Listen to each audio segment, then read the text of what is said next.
Allohga bo'lgan ishonch. Hayot ne'mati, qalb xotirjamligi, ko'zlar quvonchi, saodatmandlar kuyi. Xotirjamlik va farovon hayotni istagan banda, Allohga bo'lgan ishonching qani? Pokiza juftni istagan yigit, Allohga bo'lgan ishonching qani? Saodatli kunni istagan banda, Allohga bo'lgan ishonching qani? Qarzdor banda, Allohga bo'lgan ishonching qani? Musibatlarni boshidan ko'tarilishligini bandalar, Allohga bo'lgan ishonchimiz qani? Gunohkor bandalar, gunohlarni kechirishligiga bo'lgan Allohga bo'lgan ishonchimiz qani? Bizga mana shu ishonch naqadar kerak shu kunlarda. Suv bilan havodan ko'ra zarurroq bo'lgan ishonch. Bizda shu ishonch bormi? Axir Alloh menga duo qilinglar, ijobat qilaman degan, ishonmaymizmi? Allohdan ko'ra rozgo'roq kim bor? Axir Parvardigorimiz Alloh tanglik, kambag'allikdan keyin yengillik, boylikni ham paydo qilur degan so'zga ishonch qani? Tanglik, mashaqqatdan keyin kenglikni ham, boylikni ham beraman deyapti Alloh. Ishonmaymizmi? Ishonaylik birodarlar. Tushkunlikka tushmaylik. Har xil gaplarga quloq solavermaylik. Peshonamizga Alloh yozgandan oshcha narsa bo'lmaydi. Chunki hakimlardan biri aytgandek, yozilgan bo'lsa, qayoqqa qoching? Yozilmagan bo'lsa, nimadan qo'rqing? Yozibdimi? Qayoqqa borsam yetib boradi o'sha narsa. Yozilmabdimi? O'tga tashlasa o't kuydirmayapti. Pichoq torsa pichoq kesmayapti. Suvga tashlasa oqizmayapti.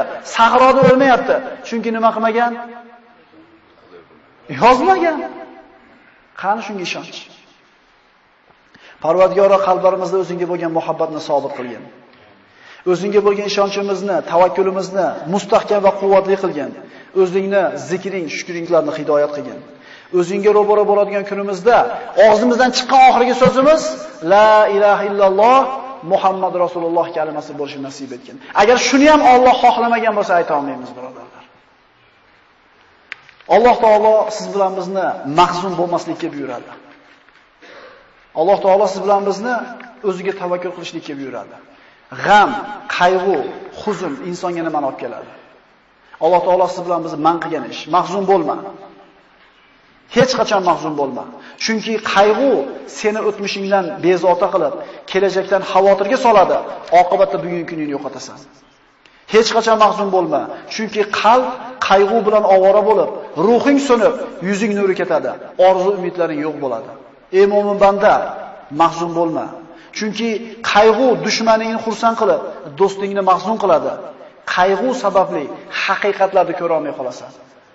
Mahzun bo'lma, chunki qayg'u qazoy qadorga norozilik, ne'matga esa nonko'rlik bo'ladi.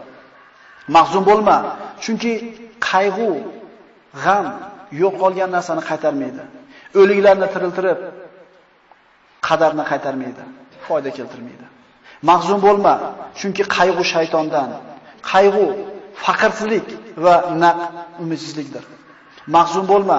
Agar sen faqir bo'lsang, umri qarzga botib ketgan kishilar bor. Agar mingani ulog'ing yo'q bo'lsa, oyog'i shol bo'lib qolgan odamlar bor. Mahzun bo'lma. Agar bir farzandingdan ajragan bo'lsang, shunday insonlar borki, bitta baxtsiz hodisa tufayli butun oilasidan mahrum bo'lganlar bor. Mahzun bo'lma. Agar gunohkor bo'lsang, tavba qil. Yomon ish qilgan bo'lsang, istig'for et. Xato qilgan bo'lsang, isloh qil. Allohning rahmati keng, tavba eshiklari ochiqdir. Mahzun bo'lma. Agar g'amga botsang, asablaring taranglashib, vujudingni qiynab tunlarni bedor qilasan. Mahzun bo'lma, chunki qazoy qadar qalami ishini bitirgan, varaqlar qurigan, kitob yopilgan, undan oshiqcha ham kamon bo'lmaydi. Mahzun bo'lma. Mahzun bo'lma. Qo'lingdan ketgan narsaga g'am chekma. Bittasi ketgan bo'lsa, hali qo'lingda juda ko'p Alloh taoloning ne'matlari bor. Axir Alloh aytmaydimi? Agar Allohning ne'matlarini sanasangizlar, sanoqqa yeta olmaysizlar. Bitta ko'zing o'yilgan bo'lsa, ikkinchisi turibdi. Ikkala ko'zing ketgan bo'lsa, quloqing, oyog'ing turibdi. Bitta ne'matdan mahrum bo'lgan bo'lsang, hali juda ko'p ne'mat bor. Mahzun bo'lma. Hasadgo'y, botil ahillarning tanqidlariga parvo qilma. Chunki ularning so'zlariga sabr qilishda senga ajr mukofot bor. Seni tanqid qilishlari seni qadringni belgilaydi. Axir odamlar o'lik itga so'z otmaylar-ku. Doim istig'forda bo'l. Chunki Parvardigorim tavbalarni qabul qilguvchidir. Alloh aytadi istig'for etgan bandalarga. Parvardigoringiz Allohdan mag'firat so'ranglar. Albatta u o'ta mag'firatli bo'lgan zotdir. Shunda ustlaringizga osmondan yomg'ir yog'dirur. Sizlarni moli dunyo, bola chaqa bilan madad berur, hamda sizlarga bog'i bo'stonlarni berur. Istig'for etgan bandaning ustidan yomg'ir yog'adi. Bog'i, bola chaqasi, moli dunyosi ko'p bo'ladi. Faqat ishonishlik kerak bunga. Mahzun bo'lma. Kasallik albatta ketadi. Musibatlar albatta ko'tariladi. Gunohlar kechiriladi, qarzlar uziladi, mahbuslar ozod bo'ladi. G'oyiblar, ketganlar albatta qaytib keladi. Osiylar tavba qiladi. Albatta yomonlar jazosini oladi. Mahzun bo'lma. Mahzun bo'lma. Modomiki odamlarga yaxshilik qilar ekansan, albatta mushkullalaring hal bo'ladi. Chunki odamlarga yaxshilik qilishlik inson o'zining mushkullarini hal bo'lishiga sabab bo'ladi. Mahzun bo'lma. Chunki sen qilgan bitta hasonat uchun 10 dan tortib 700 gacha ajr beriladi. Balki undan ham ko'proq. Lekin qilgan gunohinggacha bittagina jazo beriladi. Mahzun bo'lma. Senda eng katta ne'mat bor. Chunki sen tavhid kalimasini aytganlardansan. Ahli qiblasan, musulmonsan, qo'lingni duoga ko'targan kishilardansan. Sen mahzun bo'lma. Mahzun bo'lma, chunki sen hayotning yengil og'ir, issiq sovuq, faqir boy holatida ham foyda ustasan. Rasul aytgan-ku, mo'minning ishi ajablanarli. Qanaqa kun kelmasa uni foydasiga. Yaxshi kun yetsa Allohga shukr qiladi, savob oladi. Mashaqqatli kun kelsa sabr qiladi, yana savob oladi. Bu faqat kimga berilgan? Mahzun bo'lmaydi musulmon odam.